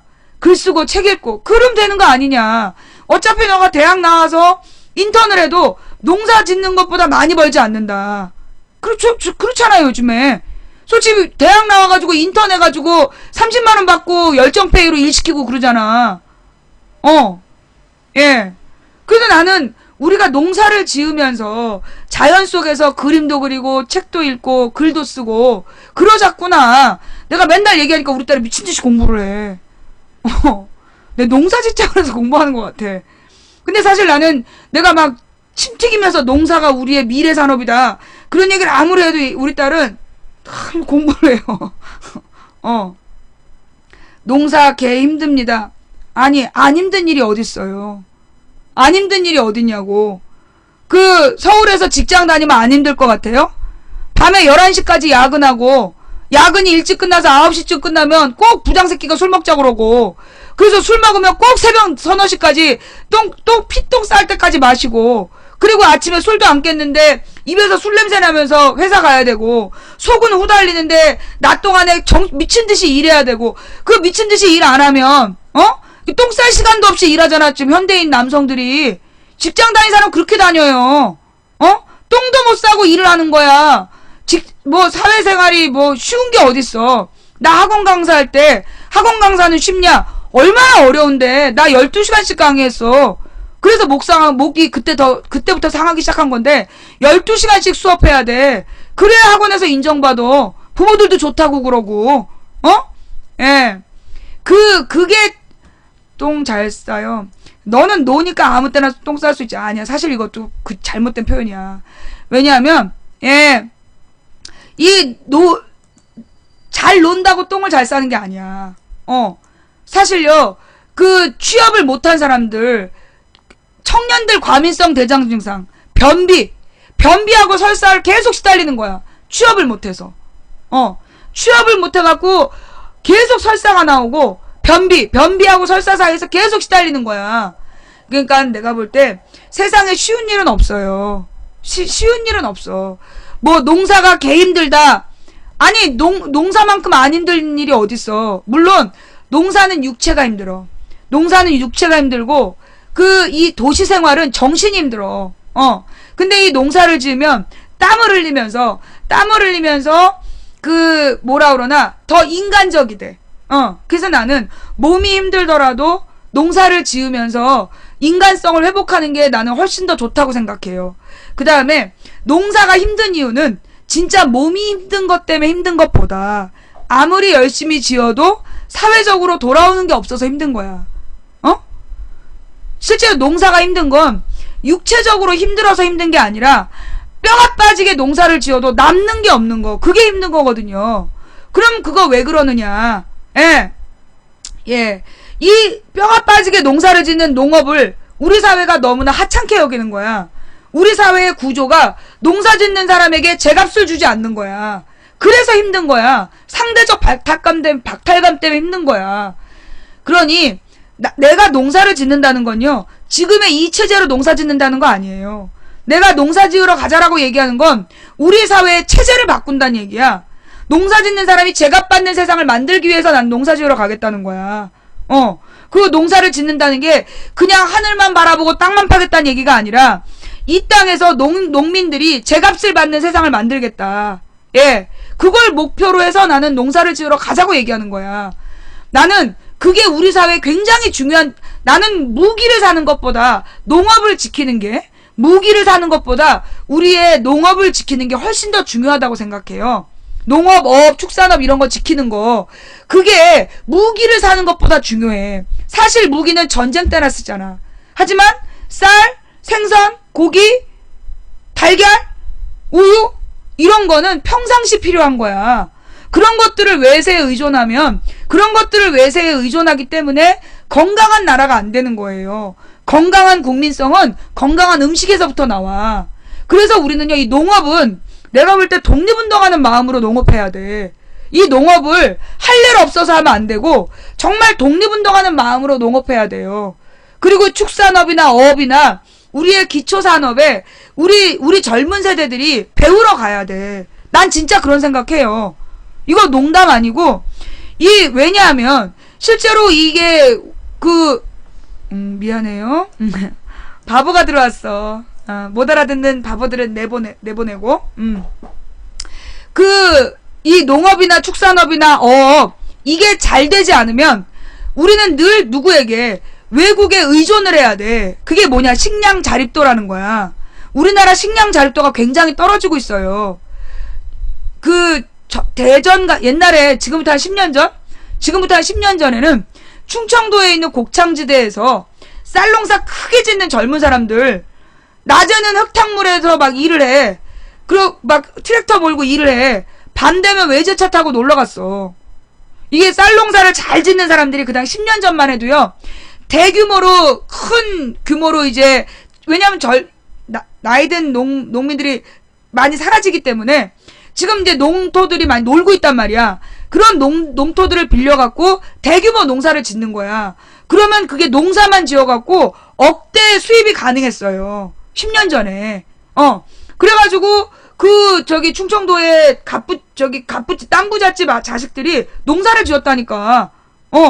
그게 농담이 아니었어. 그런데 앞으로는 어려워진다고. 왜? 박근혜가 먹는 쌀, 식용쌀 수입을 허락했잖아. 박근혜 정부에서. 이제는 그 쌀 농사 지어서 외제차 타던 시대도 끝난 거야. 점점 대기업 중심의 이 사회 구조는, 그럼 대기업은 이 정부에서 왜 농업을 죽일까? 왜 어업을 죽이고 왜 축산업을 죽일까? 유통업 때문에. 유통은 누가 해? 다 대기업이 해. 배 띄울 수 있는 회사는 대기업이야. 배를 띄울 수 있는 유통업을 꽉 잡고 있는 게 대기업이기 때문에 수입 농수산물을 취급하는 게, 그게 농수축산업물을 취급하는 게 전부 다 대기업이잖아. 대기업에서 무역을 하기 위해서 우리 농업을 죽이는 거야. 그리고 이 대기업을 위해서 정부에서는 제도적으로 정책적으로 농수산업을 죽여가는 거고. 그래서 우리가 이런 우리나라의 산업구조, 사실 여러분들 솔직하게 얘기해서 농업은 되게 미개한 사업이고, 망해도 되는 사업이고, 없어도 되는 산업이라고 생각한 사람이 있지. 솔직히 있었을 거야. 왜냐면 내가 어렸을 때도 그렇게 가르쳤어. 선진국은 1차 산업 안 한다. 농업, 어업 이런 거 안 하고, 선진국일수록 서비스업이 발달한다. 그렇게 가르쳤다니까요. 예. 우리 어렸을 때 학교에서 가르치는 사회교육 내용이 그랬어. 선진국은 1차 산업 같은데 투자 안 하고, 그 선진국일수록 서비스 산업이 발달한다. 3차 산업이 발달한 게 선진국이다. 애들한테 그렇게 가르쳤어. 그런데 알고 보니까 이게 개 거짓말이었던 거야. 이게 생 거짓말이었던 거예요. 왜냐하면 지금도 그렇게 가르쳐요? 미친 짓이야. 왜냐하면 유럽에서는요, 농사를 짓잖아. 유럽의 농민들한테 월급을 줘. 유럽에서 농사 짓는 농민들한테 생활 지원을 해준다니까? 농업을 포기하지 않게? 그리고 유럽에서 농사를 짓는 농민들한테 매달 와가지고 그 정부에서 지도원이 나와. 그래서 새로운 농법이라든가 아니면 농업의 병충해 이런 것들에 대해서 같이 의논하고, 그리고 이렇게 화학 비료 같은 거 쓰지 않는 건강한 농사하도록 지도해주고 그래. 그게 유럽식 농업이야. 미국은 어때? 미국의 농민을 보호하기 위해서 다른 나라로부터 일체의 농산물 수입이 금지돼 있어. 자기 나라 농업이 중심이야. 그리고 다른 나라한테 강제로 미국산 농수축산물을 사라고, 미국의 농축산물 사라고 압박을 가해서 우리나라 같은 호구가 미국산 소고기 다 사먹는 거 아니야. 어느 나라나 어느 선진국이나요, 1차 산업을 전부 다 지켜요. 왜냐? 그게 안보의 기초이기 때문이야. 무기보다 필요한 게 식량이다. 이미 유럽은 그래서 옛날부터 그래서 그 농민들한테 소득을 보장해주기 위해서 B&B 산업 같은 게 잘 돼 있는 거야. 그러니까 영국의 농촌에 가보면 농사 짓는 농민들이 B&B 사업을 해요. B&B 사업이 뭐냐? 영국식 민박이야. 그러니까 침대, 베드, 브렉퍼스트, 아침. 그래서 이 여행자들한테 침대를 주고 아침밥을 주는 그 사업을 할 수 있도록 그 지원을 해주는 거야. 그 이유가 뭐냐? 농촌을 떠나지 말라고. 농촌을 떠나지 말라고 그렇게 하는 거예요. 왜냐하면 그래야지 그게 진짜 안보의 시작이기 때문이야. 근데 우리나라 같은 경우에는 그런 개념이 없었던 거야. 이승만, 박정희, 전두환, 노태우 전부 무식해가지고 김영삼 전부 무식했던 거야. 김대중 노무현 때도 마찬가지였어요. 김대중 노무현 때는 우리 농업이 중요한 거 알았어. 그런데 김대중 노무현 때 우리 사회의 경제 정책이 뭐였냐? 신자유주의 정책이었어. 세계하고의 경쟁력. 농업은 세계적으로 경쟁력이 떨어지는 산업이다. 그게 우리 김대중 노무현 때도 경제팀에서 주장했던 내용이야. 농업은 경쟁력의 문제가 아니거든. 생존의 문제인데 그 김대중 노무현 때도 이 경쟁력의 문제로 다가가는 바람에 어떻게 보면 그때 이 농업 정책을 굉장히 많이 바꿀 수 있는 좋은 기회였는데 놓쳐버린 거예요. 이명박 박근혜가 되면서 더 악화됐지. 농수축산업이 더 악화되고 이명박이 우리나라 축산업 다 죽인 거 아니야. 구제역 파동으로. 그거 알죠? 구제역으로 파묻은 수백만 마리의 축산물이 실제로 구제역에 걸리지 않았다는 거. 그 당시에 이 이명박이 구제역이 발생했다라고 정부에 보고가 들어갔는데 아무 대책을 안 세운 거야. 한 달 동안에 구제역이 전국에서 발생한 거야. 그랬더니 그럼 전국의 모든 축산물이 다 오염된 게 아니야. 다 오염된 게 아니라 군데 몇 군데에서 발견이 된 거야. 그럼 어떻게 했냐 이명박이 근처에 있는 멀쩡한 축산물들을 전부 다 파묻게 했어. 다 묻으라 그런 거야. 그래서 어떻게 했냐 지역에 한 사람이 키우던 소도 다 갖다 묻어버리고 그래서 축산업을 싹 구조조정을 해버린 거야. 그래서 지금은 집집마다 소 한두 마리를 키우는 게 안 돼. 구제역 파동 이후에. 그래서 50마리인가 몇십 마리 이상의 대형 축산업만 국가에서 허가를 해주는 거야. 옛날에는 그냥 축산업이 신고제였는데 국가에서 허가를 받아야만 축산업을 하게끔 한 거야. 그러니 허가장 안 해줘. 뻑하면 못하게 하고. 왜? 그래야 미국산 소고기 사 먹잖아. 그래야 미국산 소고기를 사 먹기 때문에 미국산 소고기를 수입하기 위해서 우리나라 축산업을 죽인 거예요. 예. 자, 그래서 이게 근데 그래도 이명박이 허락 안 했던, 그러니까 뭐 그때 이명박이 안 내준 게 저기 밥 짓는 쌀밥용 쌀은 수입이 안 됐단 말이야. 이제까지 산업용 쌀만 수입됐지 그 식용 쌀은 수입이 안 됐었어. 근데 박근혜가 그 식용 쌀 시장도 개방해 버렸잖아. 식용 쌀 시장까지 개방해 버렸어요. 지금 이명박 박근혜 정부를 주도하고 있는 생각이 뭐냐면 농업은 경제적으로 경쟁력이 없다라고 바라보는 거야. 그럼 도대체 니들은 경쟁력이 있냐고. 솔직히 내가 볼 때 대한민국 농업보다 정치인들의 경쟁력으로 따졌을 때 가장 경쟁력 없는 게 니들 집단이야. 새누리당, 그 이명박 박근혜, 니네들이 국제 경쟁력으로 따지면 가장 경쟁력 떨어지는 게 너네들이야. 그런데 이 우리나라의 농수축산업을 죽이고 있는 거 아니에요? 그래서 나는 우리 젊은 세대들이 무조건 그 대학 가고 무조건 취업하고 그렇게 세상을 바라보지 말자. 나는 우리 젊은 사람들이 농업을 많이 배워야 된다고 봐. 농수축산업. 그래서 아예 이 농수축산업을 미래산업으로 키워야 된다는 거지. 그러니까 생존을 위해서 우리 국가의 식량 안보를 책임진다는 마음으로 우리 젊은 세대들이 협동조합을 만들고 그 협동조합이 농업, 수산업, 축산업에 젊은 사람들이 일을 하러 가는 거야. 그리고 그들이 네트워크를 형성해. 그래서 도시 소비자와 지금이 어느 시대인지 농업 드립이에요. 그래 미안해.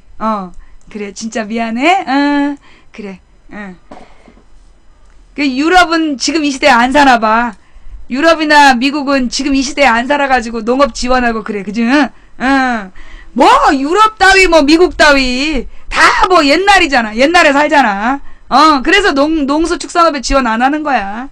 아휴, 들어올 때 지능 검사를 할 수도 없고. 자, 좌우지간.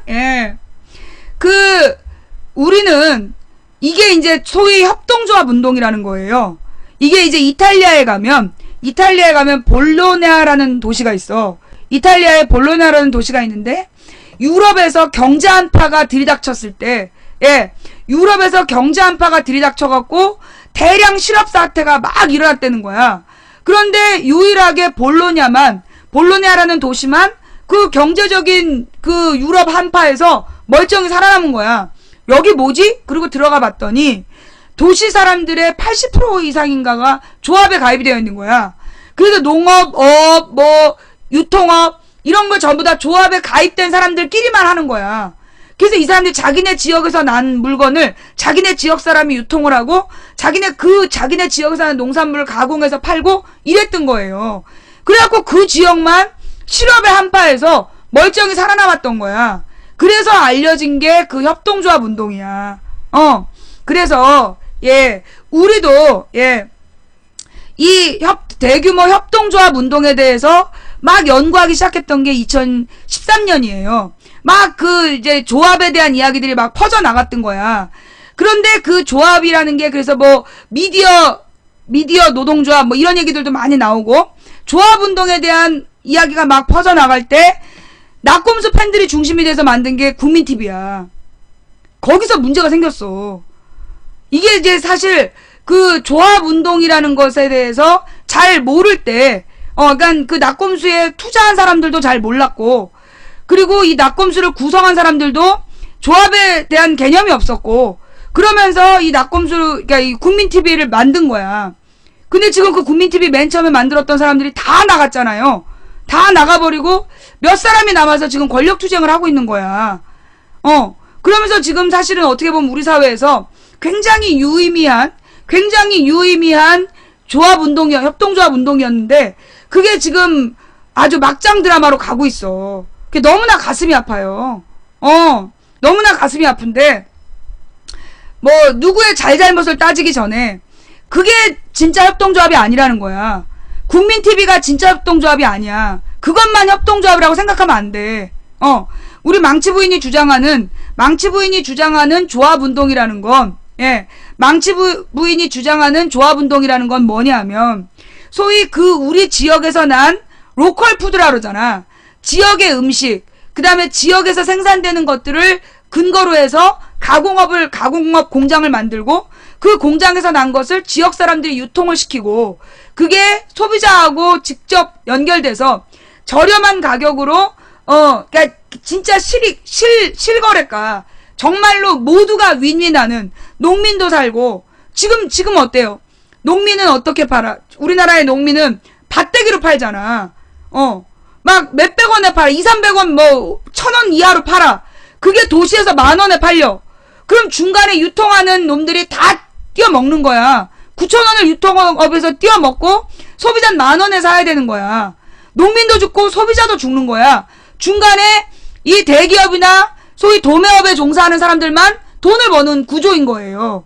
이거 굉장히 잘못된 구조라는 거야. 그래서 이걸 연결시키려는 게 소위 농촌과 도시의 직거래 장터 같은 것들을 김대중 노무현 정부 때는 되게 많이 고민했어요.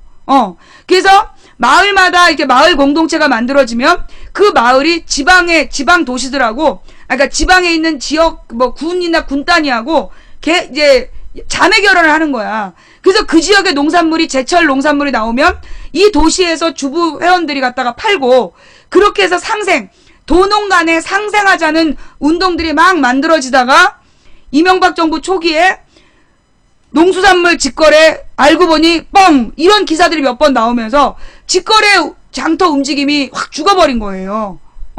너무나 안타까운데 우리가 그걸 살려내야 된다. 살려내야 된다. 그래서 다 같이 살자. 실제로 여러분, 우리가 도시에서 농수산물 안 먹어요? 도시에서 농수산물 다 소비해. 그 국민들이 농수산물 안 먹고 살 수가 없어. 농수축산물은 반드시 필요해. 근데 우리가 그걸 왜 그 농약에 찌든 해외 농수산물을 먹어야 되냐고. 왜 해외에서 들어온 그 독극물 농약에 찌든 걸 우리가 먹냐고. 그거 알죠? 외국 수입산 수박에서 독극물 들어오고 막 이러는 거. 안전한 우리 먹거리를 만들어서 도시의 소비자들이 소비하는, 그리고 그 유통을 우리 이런 중소기업, 우리 서민들이 그런 유통업을 하면 그 대기업이 먹는 유통마진 이런 것도 우리 서민들이 나눠 먹을 수 있는 거야. 이게 상생의 길이에요. 나는 우리나라의 경제를 살릴 길이 나와 있다고 봐. 도시에서는 노동자들에게 시급을 10,000원, 최저임금 10,000원으로 책정하면 돼요. 그리고 동일노동 동일임금, 비정규직에게는 1.5배의 임금을 주는 거, 그렇게 하면 노동자들이 제대로 된 임금을 받게 돼. 제대로 된 임금을 받게 되면 소비를 하게 돼. 소비를 해서 생산을 유도하고 그 생산이 윗단계의 생산을 유도하고 소비를 유도하고 생산을 유도하고 생산 도미노가 일어나서 경제가 살아나는 길이 그게 하나라면 우리의 농수축산업 다 필요해요. 아니 도시에서 온 국민이 먹잖아. 농수축산물 먹잖아. 그런데 그걸 왜 우리가 비싼 돈 주고 외국에서 사다 먹냐고. 그러면 우리 농민들은 왜 그걸 농사를 안 짓냐고. 왜 우리 농민들이 지은 귀한 농산물을 똥값에 파냐고. 이건 잘못된 제도잖아. 그죠? 예. 이 잘못된 제도를 우리 손으로 바로 잡아야 된다는 거예요. 예. 우리 손으로 바로 잡으려면 국민들의 생각이 바뀌어야 돼. 국민들의 생각이 바뀌고 이게 불가능하다고 생각하면 안 되는 거예요. 여러분 있잖아요. 지금 여러분들 비행기 보시죠. 500년 전에 비행기를 타고 싶다는 레오나르도 다빈치의 설계도가 없었다면, 그리고 사람들이 그걸 계속 실행시키려고 노력하지 않았다면 지금 우리는 저기가 없어요. 비행기를 못 봐요. 비행기는 없는 시대야. 무엇이 옳은가를 생각하고 그 옳은 시대를 위해서 같은 꿈을 꾸고 그걸 우리가 다 간절히 바라면 그런 세상이 가능한 거야. 그런 면에서 여러분들 한번 검색해 보세요. 언니네 텃밭. 예. 꾸러미나 언니네 텃밭 이런 걸 검색하시면 뭐가 나오느냐 하면 이제 각 지역의 여성 농민들의 모임들이 지역별 여성 농민들이 자기 지역에 나는 농산물로 도시 소비자들에게 직거래를 할 수 있도록 생산을 하는 시스템이에요. 예. 그래서 도시 소비자들에게 회원제로, 이게 되게 중요한 건 한 번 사고 끝나면 안 돼. 이거 중요한 거는 농민들에게 규모 있는 생활비를 지급하는 게 목적이에요. 그래서 여러분들이 언니네 텃밭이나 이런 꾸러미 같은 것들을 신청하실 때는 장기적으로 6개월이면 6개월, 1년이면 1년이라고 계약을 맺어야, 왜냐하면 이게 물건을 생산하는데 농산물은 오늘 주문한다고 내일 뚝딱 나오는 게 아니야. 몇 달 걸리잖아. 근데 이번 달에 100명이 신청했는데 다음 달에 50명이 신청해. 그러면 절반의 농산물이 썩는 거야. 그래서 요 농산물 직거래 이런 요즘에 가장 믿음직한 게 꾸러미라는 거예요. 꾸러미. 꾸러미라는 것들을 이용해서 여러분들이 1년이면 1년, 6개월이면 6개월 이렇게 계약을 맺으시면, 가령 우리 같은 경우에는 이제 꾸러미가 한 달에 우리가 2번 받아. 2번을 받으면 5만 원이에요. 그러면 이 5만 원어치 농산물이 오는 거야. 근데 이 농산물이 소위 이제 농약 친 농산물이 아니라 가족들이 먹기 위한 텃밭에서 지으니까 농약을 안 치고 짓는 거야. 그래서 모양은 안 이뻐. 모양은 안 이쁘지만 그래도 저농약, 무농약, 좀 안전한 농산물이죠. 근데 이게 마트나 이런 데서 파는 유기농 농산물보다는 싸. 그런데 일반적인 마트 농산물보다는 비싸요. 근데 솔직히 얘기해서 일반적인 농산물이나 마트 유기농이나 전부 다 농민들이 받는 돈은 절반도 안 돼. 절반도 안 돼. 10%에서 20% 받아. 그런데 이 농산물은 유통업으로 가져가는 돈 빼면 나머지는 농민들이 가져가는 거야. 그럼 이 농민들이 그 돈을 받아서 농업을 포기하지 않고 계속 농사를 지어갈 수 있다는 거죠. 이런 게 바로 이 도시협동조합의 시작이라고 봐. 생활협동조합의 시작이다. 그래서 이 꾸러미 같은 것들을 장기적으로 6개월에서 1년씩 계약을 맺고 정기적으로, 사실 5만 원이 어떤 효과가 나냐 하면, 옛날에 우리는 사실 농수산물 사러 마트를 갔었어요. 반찬거리 떨어지면 반찬거리 사러 마트를 가. 근데 반찬거리만 사나? 쓸데없이 눈높이에 있는 공산품들을 막 되게 계단 가격이 싸 보이니까 막 산단 말이야. 그래서 나올 때는 뭐 10몇만 원씩 장을 봤는데 점점점 부피가 줄어들어. 그렇잖아요. 이 마트가 굉장히 나쁜 유통구조야. 이 마트라는 데가요, 처음에 굉장히 싸게 파는 것처럼 인식을 시켜. 그런데 알고 보면 굉장히 많이 올랐어. 물건값이 엄청 올랐는데 이게 전부 다 앞에서 신용카드로 긋고 한꺼번에 막 계산을 하기 때문에 손으로 닿는 어느 정도의 지출인지를 감각이 무뎌지는 거야.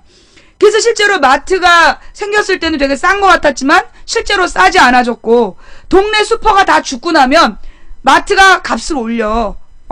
그래서 마트가 쌀 때는 동네 슈퍼가 살아있을 때야. 재래시장 살아있고 동네 슈퍼 살아있을 때는 엄청 싸게 파는데, 재래시장 죽고 동네 슈퍼 죽어버리면 그때부터 가격을 올리는 거야.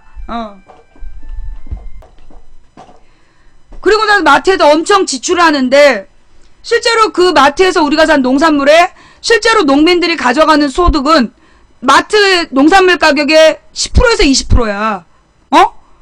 그럼 우리는 왜 그렇게 비싼 농산물을 그렇게 비싼 돈을 주고 실제로 농민들을 또 죽이고 소비자들은 비싼 값에 허덕이고 왜 그런 구조로 우리가 가야 되냐. 그래서 이제 나 같은 경우에는 꾸러미를 먹은 다음부터 마트를 안 가. 꾸러미를 먹게 된 다음부터 마트를 가게 되지 않았어요. 우리 동네는 지금 아파트촌이기 때문에 여기는 재래시장이 없어. 재래시장이 없고 바로 집 앞에 마트가 3개나 있어. 큰 마트가. 근데 꾸러미가 온 다음부터 마트 갈 일이 없는 거야. 그러니까 공산품을 쓸데없이 사질 않게 되는 거야. 예. 그게 그래서 생활비가 굉장히 줄었어요. 사실은 끼어 팔기, 얹어 팔기, 이 1+1인데 비싼 거잖아. 정말이야. 그러니까 쓸데없는 공산품을 굉장히 많이 사요. 그리고 왜 그 코너마다 할인하는 거 있잖아. 특별 할인. 그거 진짜 나쁜 거야. 사람들이 코너마다 할인하는 것 때문에 불필요한 데서 사. 쌀 때 사두자. 그게 되게 낭비야. 왜냐면 그렇게 산 물건은요, 아껴 쓰지 않아요. 그쵸? 우리가 사봐서 알잖아. 무료지니, 무슨 비누니, 그렇게 쌀 때 막 대량으로 사놓으면 지겨우니까 빨리 써버리려고 막 해프게 쓴단 말이야. 그거 다 나쁜 소비 습관이야. 예. 그래서 우리가 이 꾸러미를, 저는 이제 우리 선배가 고창에서 농사를 짓기 때문에 고창에서 제가 그 꾸러미를 받아 먹어요. 근데 이제 다른 지역의 꾸러미들은 또 되게 다양한 맛이 있더라고. 다양한 내용들이 있으니 여러분들이 한번 찾아보시고, 그 언니네 텃밭이라는 그 꾸러미 모임들이 있다니까, 그게 이제 전국 여성농민회에서 운영하는 거예요. 그래서 전국 여성농민들이 주축이 돼서 활동하는 거기 때문에 여러분들이 그런 걸 장기적으로 6개월이든 1년이든 장기적으로 이렇게 신청을 해서 우리 농업도 지키고 우리 가족의 건강도 지키고 우리의 불필요한 마트 소비도 줄이는 일거삼득 효과를 내시기를 바랍니다. 그리고 이제 저는 요즘에 오늘 낮에 제가 막 채소 먹는 거 보여드렸잖아요. 점심 때. 그게 향기나물이라는 거예요. 향기나물이라는 유기농 농산물, 유기농인가 전농약인가, 친환경 농산물을 쌈채소로 보내주시는 건데, 그거 나는 우리 시청자인지 몰랐어. 우리 시청자인지 몰랐는데 누가 그걸 처음에 주문을 해줬어. 그래서 그걸 이제 먹기 시작한 거예요. 근데 이게 점점 먹어보니까 참 다양한 쌈채소가 나오고, 그게 한 상자가 15,000원이야. 한 상자가 15,000원인데 나는 지금 이제 특수한 목적으로 그걸 많이 먹고 있잖아요. 채소를 많이 먹으려고 그러잖아. 근데 그래서 이제 그걸 주문을 해서 먹는데, 사실은 그게 15,000원이 너무 많아요. 그거 이제 가족들이 15,000원짜리 사서 한 1, 2주일에 나눠 먹을 수 있어. 그래서 솔직히 이 15,000원이면 그렇게 비싼 거 아니거든요. 내가 이제 쌈밥을 먹으러 다녔는데 그게 한 끼에 14,000원인가 그래. 1인분에 14,000원인데 차라리 15,000원을 주고 쌈채소를 시키면, 그래서 이렇게 씻어서 넣어놓고 몇 끼 먹으면 한 일주일에서 열흘 정도를 먹게 돼요. 먹는 양이. 그러면 몸에 건강도 되고, 이 채소에 항산화 물질이 많다는 거 아니야. 거친 시청자가 많은 방송 1위. 예. 자, 삼관왕인가? 빠빠빠빠빠빠빠빠빠빠. 아싸, 삼관왕이다. 거친 채팅을 해주신 시청자 여러분 진심으로 감사드립니다. 앞으로도 줄기차게 거칠어주시길 부탁드리면서, 다시 한번 삼관왕을 맞이해서 아직까지 추천 안하고 버티시는 시청자분들께 매우 섭섭하다는 말씀 전해드립니다. 예. 채소를 1, 2주간 어떻게 보관하면서 먹어? 채소를 보관하는 방법이 있어요. 예. 채소를 그 알로, 그러니까 다 채소를 뭐라 그러나, 그냥 이렇게 까놓으면 금방 물러. 그런데 이 채소를 신문지에 싸잖아요. 신문지에 싸놓거나 종이 상자에 차라리 그냥 보관을 하잖아. 그러면 그 채소가 오랫동안 건강하게 유지가 돼요. 그래서 신문지에 싸서 넣어놓는 거, 그게 비닐봉지에 넣어놓는 것보다 신문지에 싸서 넣어놓는 게 그게 오래 먹을 수 있는 방법. 그리고 요즘에 냉장고들이 습도 조절이 돼가지고, 습도 조절이 돼서, 오랫동안 먹을 수 있어요. 생각보다. 저 같은 경우에는 한 열흘까지도 먹어봤어요. 예. 보통은 한 6일에서 7일 정도면 다 먹는데, 열흘 정도까지 놓고 먹어봤어. 하여튼, 그래서, 우리가 이제 이런, 우리 농업을 지키려는, 그리고 팔당댐 근처에, 유기농 농사 열심히 지었던 농부들 있잖아요. 그런 사람들을 찾아내서, 그 사람들의 물건들을 도시 소비자들이 이렇게 사주는 거, 그런 것들이, 결국은 내가 볼 때 무기 사는 것보다 훨씬 우리나라에 도움이 되는 것들이야. 우리의 농업을 지키는 거. 그리고 사실 우리가 지금 거의 도시 사람을 신경 안 쓰는데, 나는 우리나라의 서해 앞바다에 와서 중국 어선이 막 와서 싹쓸이해가고 이러는 거, 난 이거 굉장히 심각한 문제라고 봐. 이거에 대해서 분명하게 정부 차원에서 그 재발 방지를 중국에다 요구하고, 이 배타적 경제 수역에 대한 보장, 이걸 우리가 확실히 받아내야 된다. 우리 어민들이 죽고 우리 어업이 죽으면요, 그만큼 우리는 중국산 농산물에 의존해야 되는 거야. 중국산 수산물에 의존해야 되고. 근데 이게 수입이 되면 무조건 문제야. 수입은 오랜 기간이 걸려. 배로 수입하고. 오랜 기간 수입되는 과정에서 부패를 방지하기 위해 방부제가 들어가는 거야. 그래서 우리 어업을 지키고, 우리 농업을 지키고, 우리 축산업을 지키는 게 누가 해야 될 일이냐? 도시 소비자가 해야 되는 일이야. 그걸 무슨 힘으로 하나요? 마트 갈 돈 한 번만 줄이면 가능해요.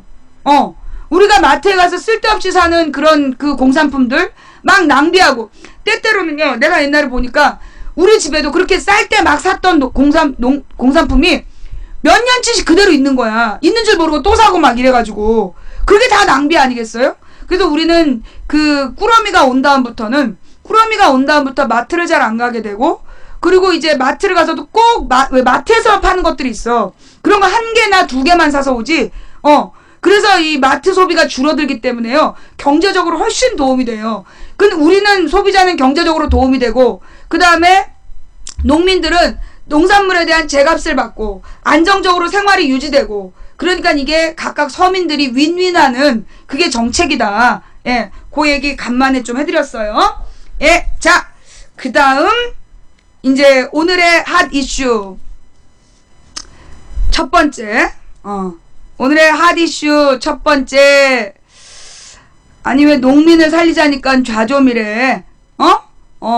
니네들은 그냥 뭐든지 좌좀으로 보이지? 얘네들은 막 똑똑하고 좋은 얘기하면 다 좌좀이래. 자, 여러분, 지금 아까 누가 그렇게 말을 쓰더라고.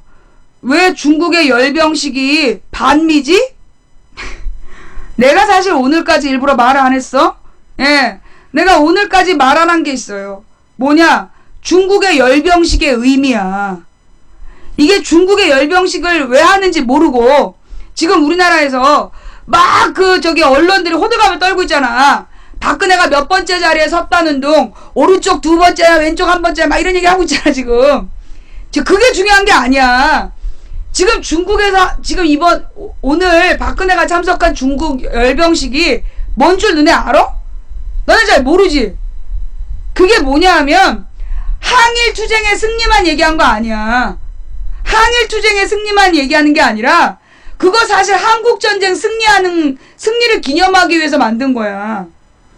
그러니까 일본을 물리친 것도 맞지만, 연합군으로서 일본을 물리치고, 전체주의하고의 싸워서 이겼던 것도 승리지만, 이 9월 3일의 의미가요, 한국전쟁에서 미국을 물리쳤다. 항미전쟁. 미국에 저항해서 미국하고 싸워서 145태 때 그 미국 북쪽으로 올라갔다가 중공군이 개입하는 바람에 145태로 쫙 내려오잖아. 그래서 이 휴전선으로 정리되는 거 아니야. 6.25 승리를 기념하는, 한마디로 미군을 이긴 걸 기념하기 위해서 하는 게 전승절이야. 중공군의 한국전쟁 개입의 승리. 그래서 그게 전승절이, 이 행사가 맨 처음에 어떻게 되냐. 그 한국전에 참여했던 중공군들이 행사에 했던 거야, 그게. 그러면 이제는 뭐 역사적인 의미가 바뀌었다 개뻥치지 마. 이번에 한 전승절도 왜 시진핑 옆에 그 푸틴이 쓴 줄 알아? 그게 중국과 러시아가 굴기, 이거 되게 중요한 얘기다. 굴기가 무슨 얘기인 줄 알아? 미국하고 일본이 지금 한미의 삼각동맹이니 뭐냐 하면서 계속 서해 앞바다에서 껄쩍댔잖아. 여기에 대해서 중국과 러시아가 이제 더 이상 가만히 두지 않겠다, 구경만 하지 않겠다는 뜻으로 보여준 게 오늘의 행사야. 그게 전승절이야, 전승절. 그게 무슨 의미인지 알아요? 전승절 70주년이라고 막 강조하면서 그게 뭐 한국전쟁에 대한 승리는 아니라고 의미를 격화시키는데, 전승절, 그냥 전승절이면 그 말이 맞아. 열병식의 기원이 그거라고. 전승절의 열병식의 의미가, 그리고 이제 박근혜가 오니까 뭐 70주년이라고 얘기를 했겠지. 전승절의 열병식의 시초가 뭐냐 하면, 그 시초라기보다 초기에 전승절 열병식이 운영될 때 한국전에 참전했던 중공군들이 도열해가지고 그거 자기네들이 이겼다, 그거 자랑했던 거야. 그런데 우리나라에서 그렇게 얘기 안 하잖아. 이분 진짜 골수네? 논리 후덜덜. 어디 나가지 마. 너네 나갈까봐 지금 얼려두는 거야? 그러면, 사실 내가 말로 하면, 뭐 사실 내가 설명도 잘 못하고, 예.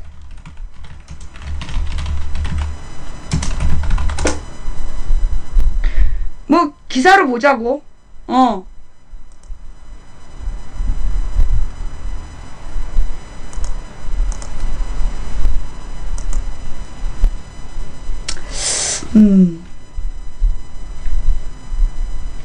벌써 한국일보에 났네. 한국인 유일한 북경대 교수가 박 대통령 태남면 성로 올랐다고 좋아할 일 아니다. 벌써 이제 그런 얘기도 났는데요. 어디 갔냐?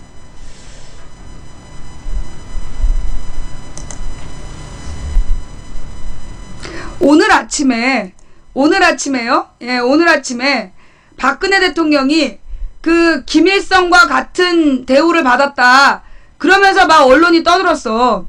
60년 전 김일성 열병식 자리에 박 대통령, 한중 관계의 새 역사, 이거 기사 많이 봤죠? 그죠? 예. 이게 너무 좋아 죽으려고 그래요. 예, 지금 이 자리가 어떤 의미인지 우리 박근혜 대통령이 알고 웃은 건지 사뭇 궁금해지는 시간이에요. 예. 박근혜 대통령은 3일 역대 대통령 중에서 처음으로 베이징 천안문 막루에 올라 항일전쟁 반파시스트 전쟁 승리 70주년 기념 군사 퍼레이드를 참관했다.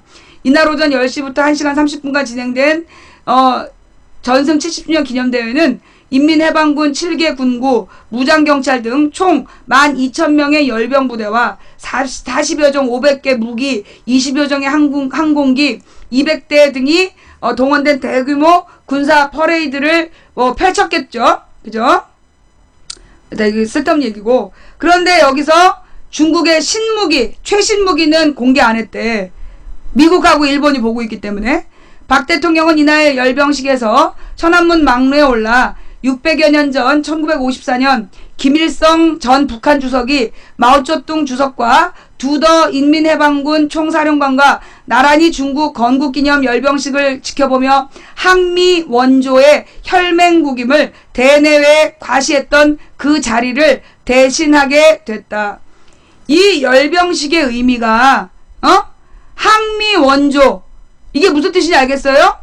이 미국하고, 예, 미국에 저항해서 싸웠던 이 중국의 정신, 이걸 이 중국과, 이 중공군하고 북한군이 같이 한국전쟁을 이겼잖아. 이런 것들을 기념하기 위해서 생긴 행사야. 이러면서 중국 건국기념 열병식을 지켜보며 항미원조 혈맹국입을 대내외에 과시했던 그 자리를 대신하게 된다. 1953년 한국전쟁 휴전 직후에 열린 5차 열병식에서는 한국전 참전 중공군이 열병식에 참석해 주더 당시 PLA 총사령관이 항미원조 전쟁 승리를 선언했지만 이때 김일성 주석은 참석하지 않았다. 김 주석은 이후 1959년 11차 열병식에 참석한 바 있다. 내가 거짓말한 게 아니야. 이게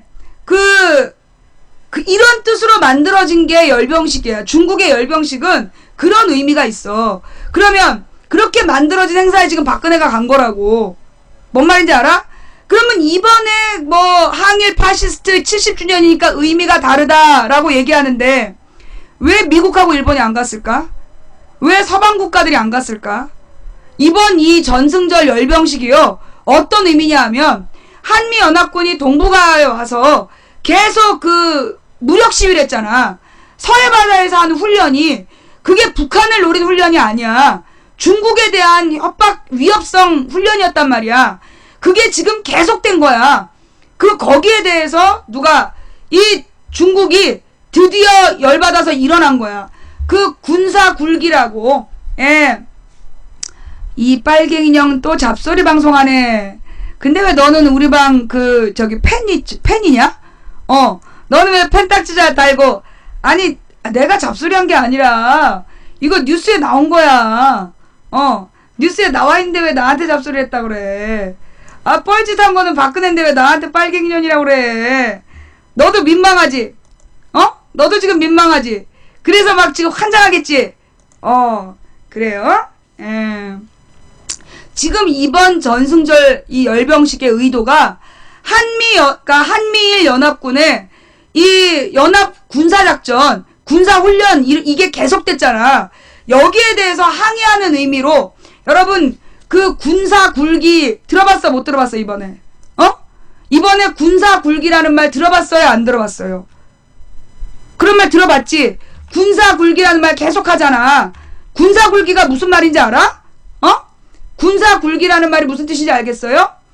이게 뭐냐 하면 군사적으로 우뚝 일어섬을 얘기하는 거야.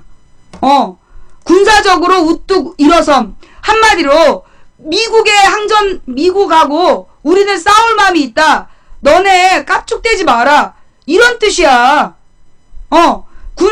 군사 굴기라는 말이 군사적으로 우뚝 일어섬.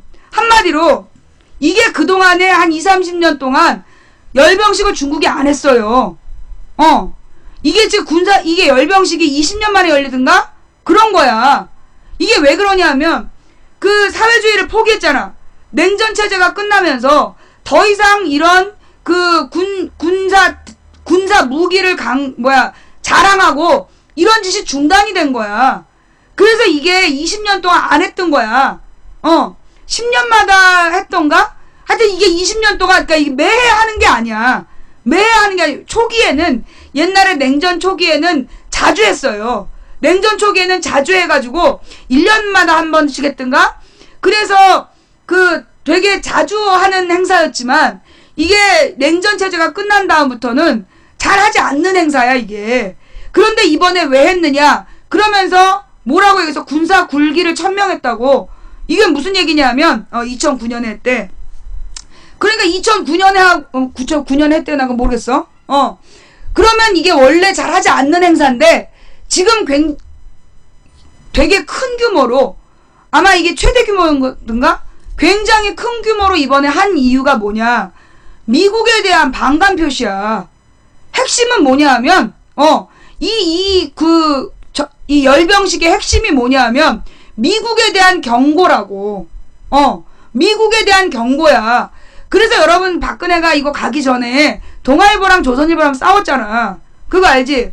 동아일보는 절대로 가면 안 된다고 펄펄 뛰었고 조선일보는 가도 된다. 가서 열병식까지 가라. 그랬고 동아일보에서는 열병식까지 그 중국의 초청에는 응하되 열병식은 가지 말아야 된다. 그랬던 이유가 뭐냐 하면 이번 전승절 아니 2009년이면 2019년 해야 되잖아. 그죠?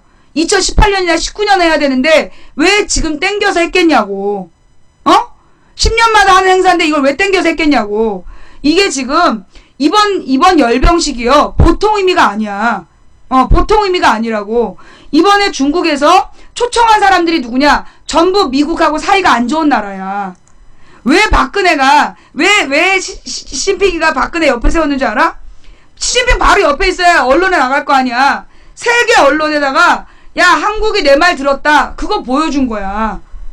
그거 모르고 지금 막 대우받았다고 지금 좋아하고 있는 거야. 이번 행사가 왜 서유럽에서 영국도 안 오고 프랑스도 안 오고 그랬겠냐고. 이번 행사 러시아 빼놓고 서방에서 안 왔어. 미국의 우방 중에서 우리나라만 간 거예요. 미국의 우방 중에 우리나라만 간 거예요. 그러면서 이 중국이 자기의 영향력을 과시하는 자리였던 거야. 그 자리에 지금 박근혜가 가서 막 웃으면서 사진 찍은 거야. 그래서 이게 사실은 이제까지 그 중국에 만약에 김대중 노무현 때 이런 행사를 갔더라면 개지랄 떨었을 거예요. 김대중 노무현이 중국의 열병식에 참여했다. 그럼 우리나라 조중동이 채널A TV조선이 개지랄을 떨만한 행사야. 이게 반미 군사 퍼레이드라니까. 중국의 열병식이 반미 군사 퍼레이드야. 근데 내가 그 얘기를 이제까지 안 했어. 왜? 박근혜가 여론이 나빠져서 안 한다고 그럴까봐. 박근혜가 안 한다고 이렇게 딱 일정을 바꿀까봐 내가 아무 말 안 하고 오늘 아침에 10시 이후에 그 얘기를 했어. 이 열병식에 참여했다는 건 중국의 반미 군사 퍼레이드에 박근혜가 가서 앉아있었다는 얘기야. 이제까지 미군이 없으면 곧 죽는다. 지랄 연병했던 너희들. 박근혜 어쩔 건데. 주한미군 없으면 대한민국이 망한다며. 그래서 미군이 최고라고 주장했던 너네들. 지금 박근혜가 반미 군사 퍼레이드에 갔다 왔어. 어떡할 거야? 뭐 너네 이정희더러 리정희. 그러면서 이정희가 반미했다고 빨갱이라며. 좌존 빨갱이라고 그랬잖아. 정신병임 얘? 아니야, 내가 정신병이 아니라 네가 바본 거야. 가서 지금 오늘 천안문 행사의 의미가 뭔지 한번 신문 기사들 봐봐. 이게 지금 반미 군사 퍼레이드예요. 자, 사실은요. 이거 그러면 박근혜가 간 게 잘못한 거냐? 그건 아니야. 박근혜가 거기 간 게 잘못한 거냐? 그건 아니라고. 박근혜가 그 자리에 참석한 건 잘한 거예요. 그런데 이게 반미 군사 퍼레이드에 참석했기 때문에 잘한 거라고 생각해야 된다고. 뭔 말인지 알겠어요? 반미 군사 퍼레이드에 박근혜가 참석한 거는 매우 잘한 일이야. 이 열병식이 반미 군사 퍼레이드야. 미국에 대해서 한미 투쟁을 상징하는 열병식인데 거기에 참석한 거는 박근혜가 잘한 거라고.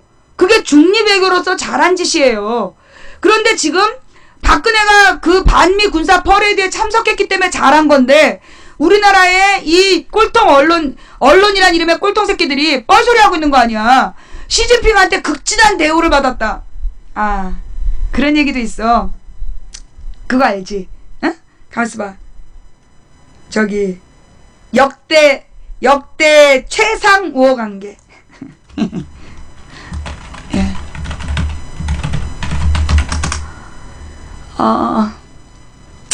네. 이거 봐. 그래서 정확도 순으로 검색하면 안 되고,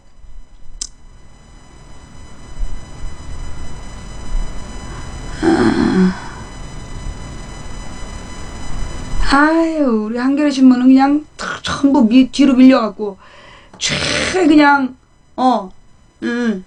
이거 볼까?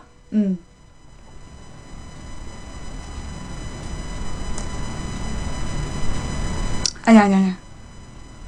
요거 말고, 한겨레 신문 기사가 있는데, 한겨레 신문 기사로, 하여튼 그 기사 좀 찾아봐, 한겨레 기사로. 어저께 청와대에서 시진핑이 연설을 하면서, 시진핑이 연설을 하면서, 한국과 중국이 역대 최상의 우호 관계를 형성했다라고, 발언했다. 이렇게 청와대에서 대대적으로 뿌린 거야. 대대적으로 뿌렸는데 사실은 그런 말이 없었다. 자.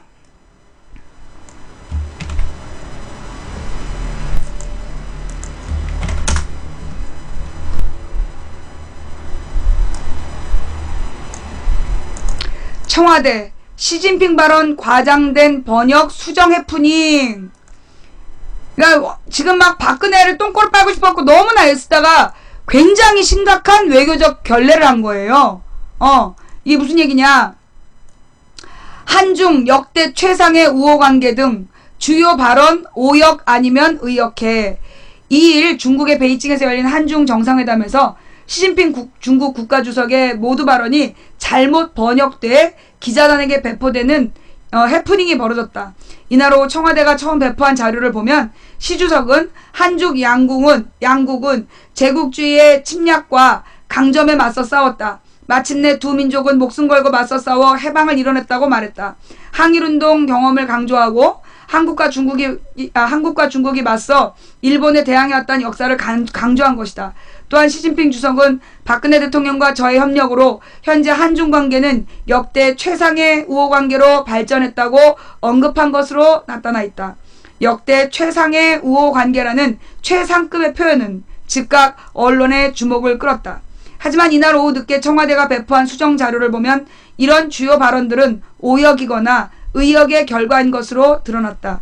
수정된 자료에 나온 시 주석의 발언은 역사적으로 한중 양국 국민은 식민 침략에 항쟁하고 민족 해방을 위해 투쟁하는 과정에서 단결하고 서로를 도왔다였고, 한중 관계에 대해서도 한중 양국은 우호적인 이웃국가, 한중 관계는 현재 정치적 상호 신뢰, 경제 무역 협력, 인적 교류가 함께 전진하는 기쁜 모습을 보이고 있다는 등 낮은 수위의 내용이었다. 이에 대해 청와대 쪽은 첫 배포 자료는 시 주석의 발언을 녹음해서 사후에 듣고 번역하는 과정에서 번역을 맡은 문화원 관계자가 의역을 한 것이라고 해명했다.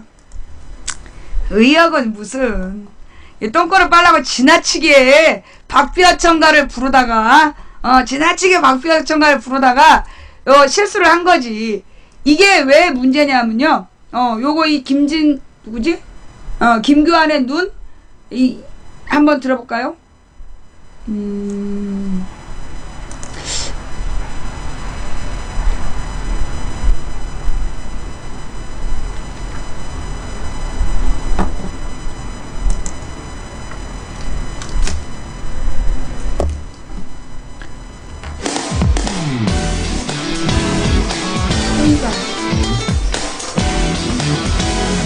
김규환의 눈.